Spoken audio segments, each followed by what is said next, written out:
Hello, and welcome to this presentation on the passive voice, which is part of Q Skills 5, Listening and Speaking, Unit number 1.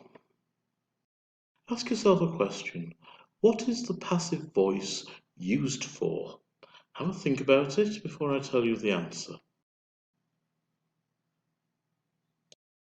The passive voice is used to put emphasis on the object of the verb instead of the subject. Now, in very simple terms, this is to do with when the passive voice is used. And there are very specific examples for its use. Why something happened, as opposed to who it happened to. When we don't know the subject of a sentence is when we use the passive voice. And also it is used to direct attention to information rather than to the person giving that information. So let's have a look at an example why something happened. Earlier in this Q Skills unit, we heard a recording from Jill Bolt-Taylor. You may remember she lost her language ability for several months due to a stroke that affected her brain. Now, compare these two sentences and hopefully you'll hear the way I say it is slightly different as well as the way it appears when it's written down. Active voice. A stroke damaged Jill Bolt-Taylor's brain. Passive voice. Jill Bolt-Taylor's brain was damaged by a stroke. Now you can hear in the passive voice, the emphasis is placed on Taylor's brain, and the was damaged part applies to that, not to the words a stroke. Jill Bolt-Taylor's brain was damaged by a stroke. Moving on to the second example, this time using an unknown subject, have a listen to this. This audiobook was recorded in 2007. Now, we don't know who recorded it, and for that matter, we probably don't even care who recorded the audiobook. It was just recorded in 2007. But it's very poor use of English to say this. Somebody recorded this audiobook in 2007. That really doesn't matter very much because the important part of the sentence is this audiobook, not the unknown person who might have recorded it.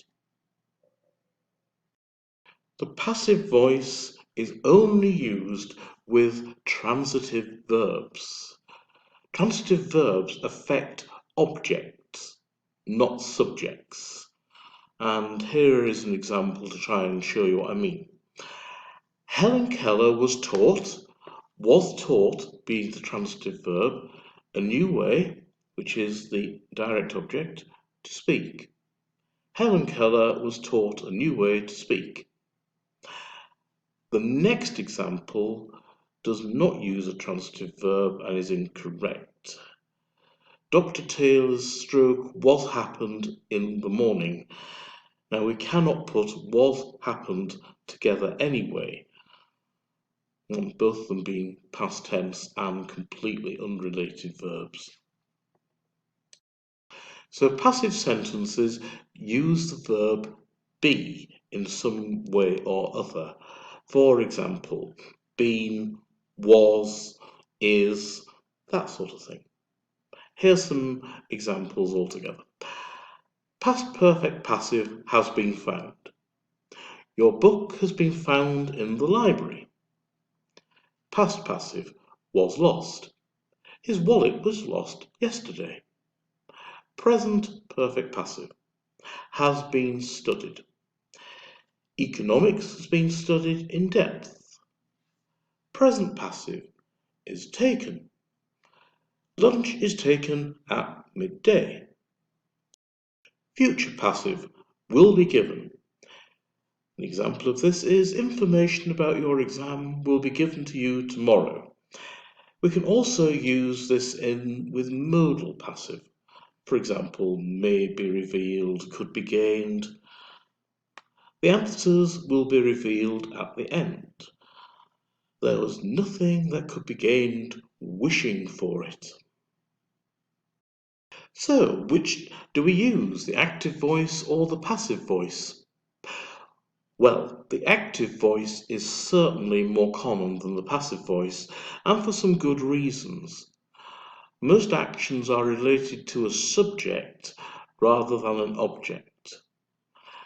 Also, if you use the passive voice too much, it can make spoken language sound very flat and uninteresting, rather impersonal, and also too formal. It'd be like being in a business meeting all the time. There are times, however, when the passive voice is more appropriate, and there are some examples to follow that I'd like you to try.